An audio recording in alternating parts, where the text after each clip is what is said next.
Paula Night Podcast. I'm your host, Austin. My co-host is Mike. Happy Friday. We got a big show. We got Paula Lindberg on the show. Welcome to the show, Paula. Hi, thanks for having me. I'm so excited to have you on. Let's get right to the horror news and then we can get to the questions. Here we go. Horror news segment. Barbara Crampton joins Channel Zero, The Dream Door. I can't wait for that. Jason Blum updates on Happy Death Day 2 and The Gallows 2, both already filmed. I can't wait to watch that either. Simon Pegg and Nick Frost reunited in Slenderhouse Rules trailer. See? I can't wait for that either. I know, Austin's seen all these, I'm like, you know. Yeah, I've seen them all, so. Werewolf horror comedy, The Snarling, is set for release this November. Here's the background of it. A sleepy English village is invaded by the cast and crew of the new zombie horror film. The horror turns real when someone or something starts tearing villagers, cast and crew to shreds. It sounds like the Scooby-Doo movie, dude. And that reminds me, I was watching Supernatural last night, an old episode. It was the Scooby-Doo crossover. It was the funniest episode I ever seen. Great. That's I great. haven't seen that. I have to see that one. I love that show. I love Scooby-Doo. They got a new they're shooting a new season, or are they done, or? It says, yeah. Sorry? It says that, the new season starts September 14th, I believe. Wow. Oh, so it's right up on us. Yeah. It says, Room 9 featuring Michael Berryman, currently filming in New Jersey. Huh. Can't wait to see that. The Meg takes a bite out of the theaters last weekend with 44 million in ticket sales. I saw it. Don't spoil nothing, because I want to see it so bad. You should spoil the whole movie right now just because he said that. I mean, I think you know what's going to happen anyway. You probably know exactly how it's going to go. Which, I missed, what movie is it? The Meg. The Meg. Okay. Stranger Things is taking their time with the third season, which is set to premiere not this year, but next summer, just about 1 year from now. The events of season 3 takes place in the summer of 1985, and we're being promised a bigger, more exciting, more action-packed season than ever before. Here's my issue with that, dude. They're gonna be like teenagers. How do you explain that? And they're killing me with this. I love that show so much. They're killing me. Half of the cast are teenagers. Right, but they weren't when it started, and only like 3 years is supposed to have gone by, right? Yeah. So like I'm seeing the kid on the Verizon commercials, and he's like got the kind of pre-puberty voice going on. I'm like, how are you gonna? Steve's gonna have gray hair, like. This is the problem with child actors. You can't. It really is. Time, like they keep getting bigger. Yeah. It really is. Very. It says Oz Perkins set to duet Brothers Grimm tale Gretel and Hansel from Owen Pictures. Yes. I can't wait for that. I'm about some Grimms, dude. Oh yeah, it follows. Writer and director David Robert Mitchell has been hired to write the screenplay for the project. Written horror thriller, They Hear It. Never heard that before. Hulu and J.J. Abrams Stephen King series Castle Rock has been given a second season. It's sitting there on my Hulu, and every time I go to try and watch it, I'm like, I need to pull the trigger and start watching it. I keep driving by these billboards, and I'm like, okay, yeah, I should check that out, and I never do. I don't know why. It's right there on my Hulu, and it's in my face, and I'm like, Looney Tunes or something instead. I'm so silly, man. I'm such a dad. It's terrible. I'm a dad. It's all fun. Let's get right into the questions. Number 1 question: what is your favorite horror movie, Paula? You know, I gotta go classic. I love The Shining. Nice. Nice. Good pick. Good pick. I was so excited last year at Universal, the Halloween Horror Nights. They had a Shining maze. It was so great. I love it. I love the Purge series too. I'm a bit of a wimp with horror movies. I can't watch a lot of like ghosty stuff, but like I love like a more of a psychological thriller. So for the Purge series, it's all about like humans and the evil that they will do. Oh. So I love that. While we were talking about that, I heard, before we get back to second question, it said Mary Blige is going to be in the Scream TV series for some reason. Wow. That's going to be an awkward situation. A singer in a horror TV show? I don't think that's going... Jared Leto. Some people are super versatile, dude. You never know. Yeah. It's true. Yeah. Johnny Depp even. Yeah. Number 2 question. How is it like being in the horror community? It's great. It's so embracing. I didn't expect that, and I didn't know that. And when I moved to Los Angeles from Vancouver, it's like you have this immediate group of friends and people that get together and hang out, and it's awesome. Yep. Yeah. Right to the point. Right to the point. I like that. That's good though. You don't want to be in a. I wouldn't want to be in a field where people are cutthroat and kind of.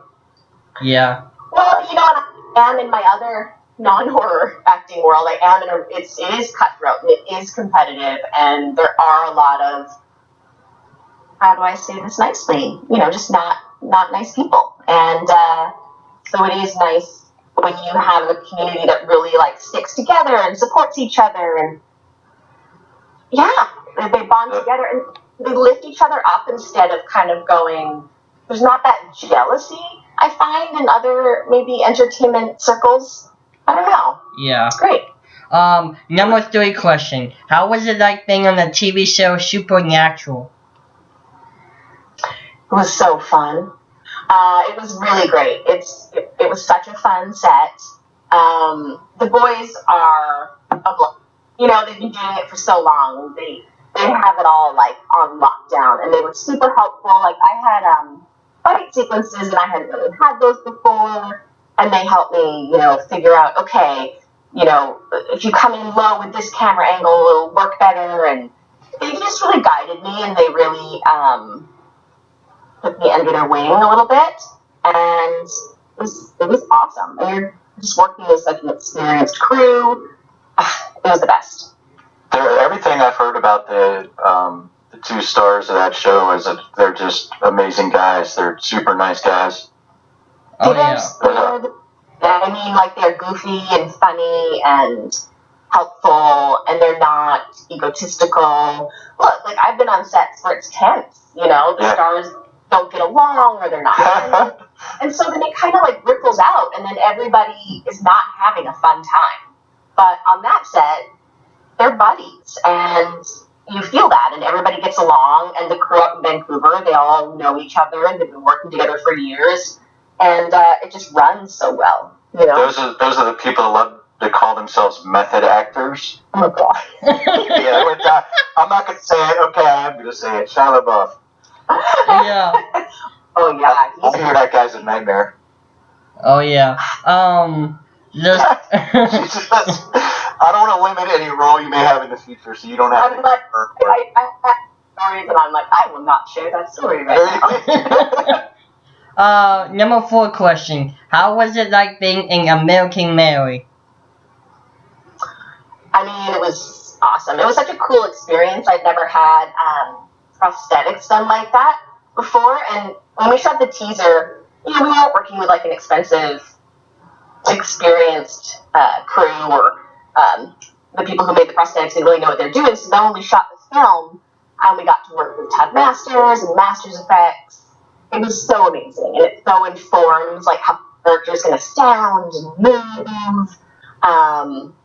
And the twins, like the Soskas, are awesome and positive and so great to work with. So it was great. Yeah, I love those two sisters. They are so talented. And not only that, they're making a new horror film called Rabid. I know. It's going to be amazing. How long were you in the chair for makeup every day? So when we did the teaser, it actually took 16 hours. Damn. What? That is like labor time. Like, that is like having a kid. Yeah. It was. And then Shit. like 4 hours to remove it. But like that was the not experienced crew, and that was like when I did full body prosthetics. Right. So then when we shot the movie, it was only 4 hours. So that felt like a cakewalk. I was like, oh, this is so easy. Yeah. Nothing, you know? I can imagine that's like, you know, then you get like skin irritation and all that. That's just, people don't realize what actors go through. I know. It's nerve crazy. endings like hurt from just people touching you, even though they're not like touching you aggressively or hard. Right, right. Skin just aches, yeah. And then when that's done, then you got to go like act, like, and remember, you know, like it's crazy. Yeah, it's crazy. Final 2 questions. Number 5. What's your dream role in a horror movie? Dream role in a horror movie?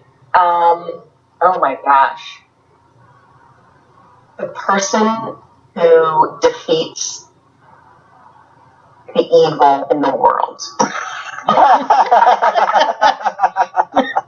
Like the kick-ass female who fights and goes to war and defeats everybody and comes out bloody and disgusting, but conquers the bad guys.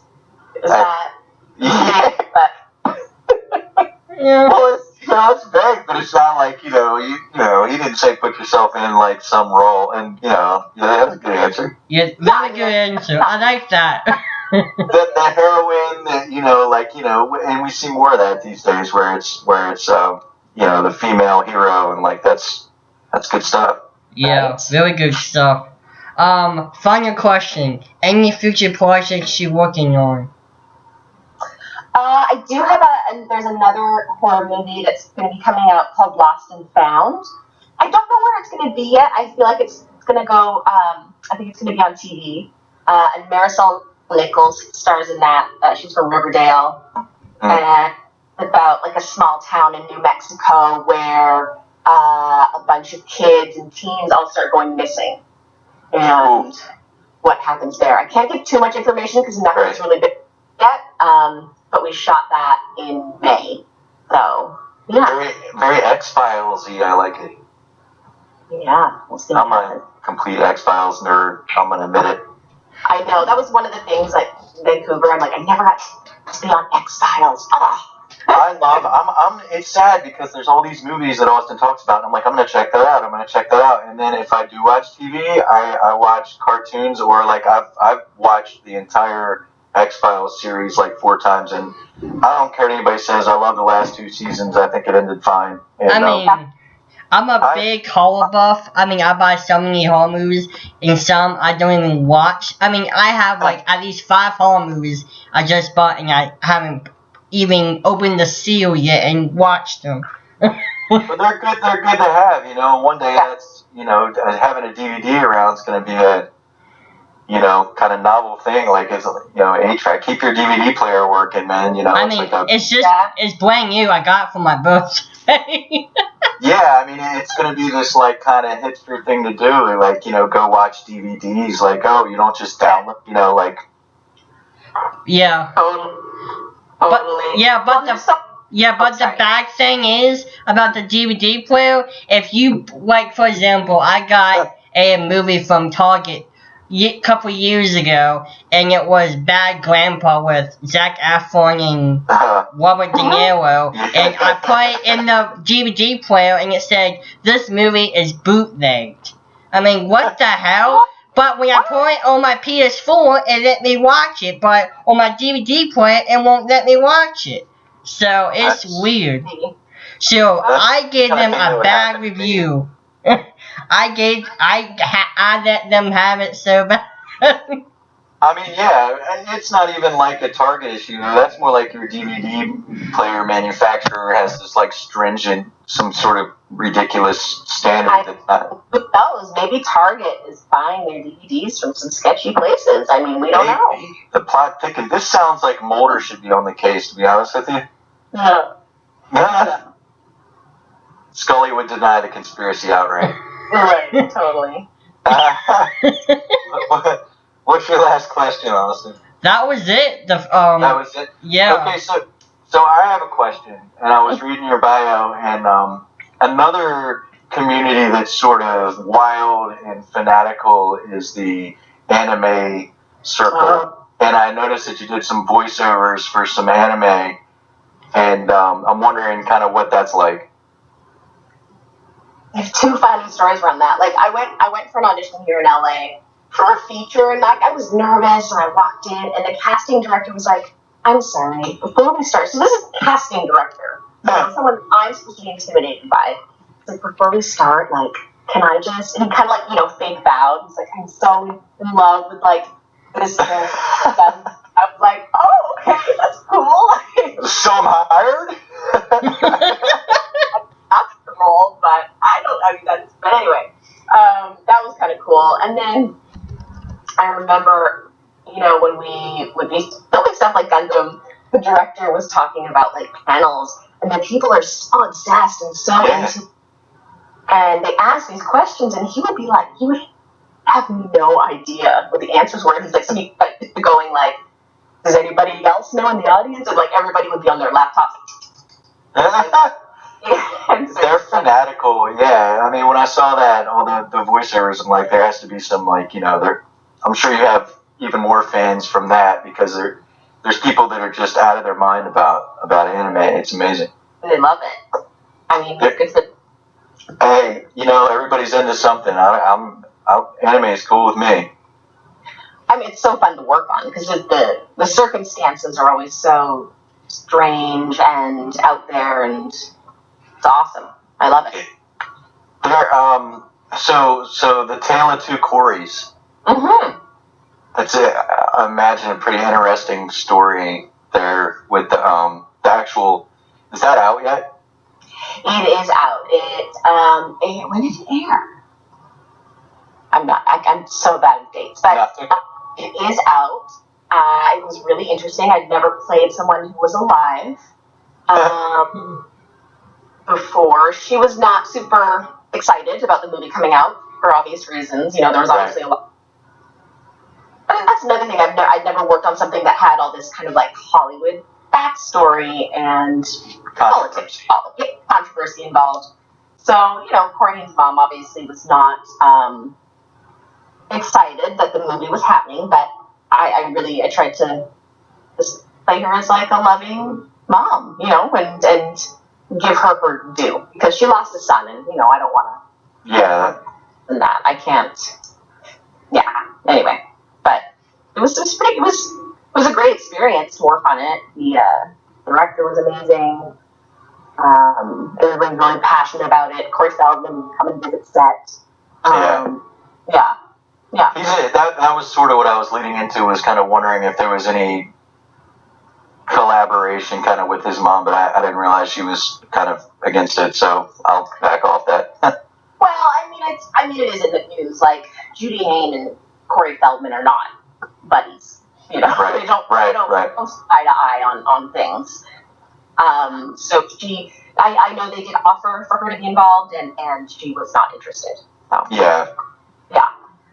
Yes, I just watch a lot of interviews. Yeah. But I got some nice feedback from her other family members, so that was good. But did the best you could there. You portrayed her in a good light and respectful about it. Of course. I mean, she went through something so horrible, Yeah. And he was such a talent. It was so amazing to go back and watch all of his movies and do the research and really, watch them again with fresh eyes. And such a talent. Yeah. Oh yeah. Let me interrupt for a second. You're not interrupting, it's your show, dude. Yeah. Next episode we will have the actress from Halloween 5. I hope I say it right. Tamara Gordon. I hope I said it right. That sounds right. That sounds right. It will be August 25th. It'd be on a Saturday. It was originally scheduled for August 24th, but due to schedule conflict, it'd be on the 25th. That would be probably the biggest episode we had since Bobby Wilde was on the show. I think this is a pretty huge episode right here. This is a big episode too. I'm not kissing butt. I swear I'm not. I look at everybody's bios and stuff beforehand, and I love all the guests, and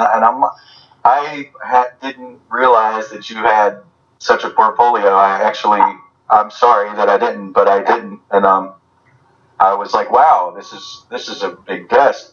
Aww. It's not that I didn't think that before. I knew Supernatural and that kind of stuff, but then I saw the anime and I saw the movie. Like it was big. Every episode is huge for me because I'm lucky enough to have these great guests on my show.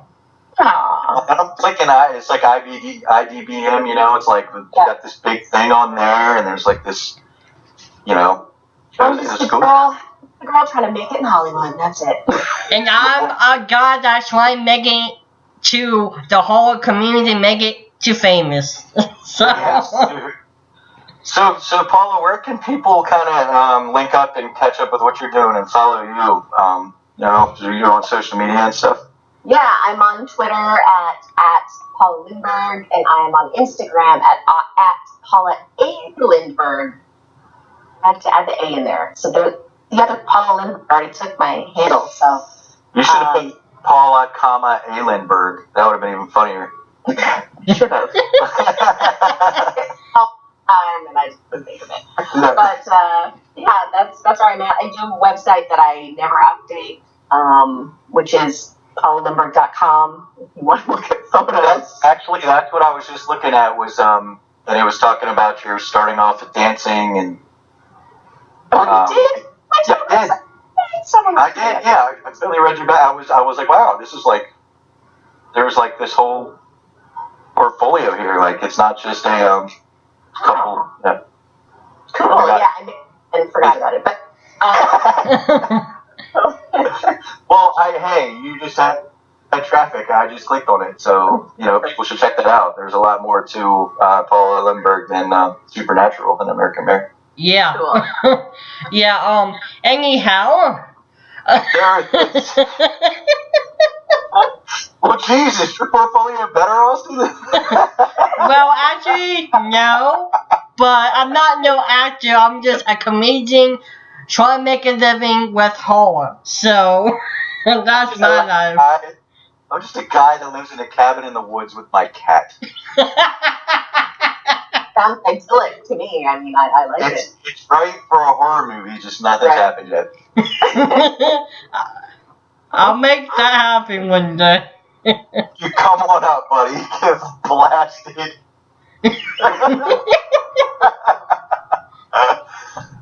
Charlottesville is a gun-friendly area, I'll remind you first. Oh, no. No. Hey, we're scared of these guns. We're scared of them. No, I actually, in the true horror fashion, this is a true story. I have machetes and stuff like that. They're my grandfathers from Vietnam and from Panama. So that's cool. I read an amazing podcast about a British man who fought off an armed burglar with a machete. So hey man, machetes are no joke. I have to go up and down my driveway and hack everything because it just overgrow. When I got the place, they're like, oh yeah, we oversee the lawn maintenance and all that. Well, it's dead in the woods. There is no lawn. And the bushes over it's like I have to mow, there's like this strip of grass down the gravel driveway and I have to mow it by like hauling butt with my freaking Camry down at like 50 and like mowing it down with my bumper. And then I take a machete to the sides and I'm like, I keep it all shut. It's a good thing I don't have any neighbors. They'd think I was insane. Sounds amazing. Yeah, I enjoy it. I feel like I moved from Virginia Beach, which is nothing like Los Angeles, but it's a pretty busy place, and it's you're not anywhere where you don't see other people. And then I move out to the country where it's like I got to drive 15 minutes to find the nearest gas station. So I like it. There's bugs and spiders and stuff, but that's an amazing place to shoot a horror film. You should probably get someone to write it for you. It is very Blair Witchy here. It is. It's. Well, if I get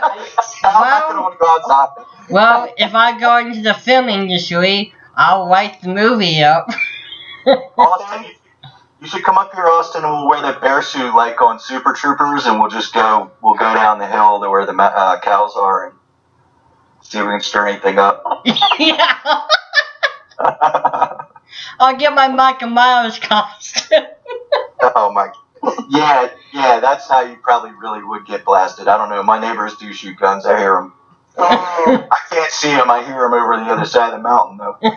Anyhow, this has been episode 8 of Horror Night Podcast. Please check us out on everywhere on social media. Thanks for being on the show, Paula. It's been a blast. It's been a real pleasure. Thank you so much. It's so good to talk to you.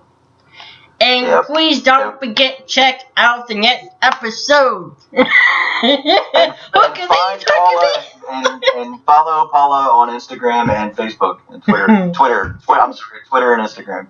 Twitter, yeah. Twitter. That's right, Twitter. Get your Twitter thumbs ready and smash that follow button. Smash that subscribe button. Viva la raza!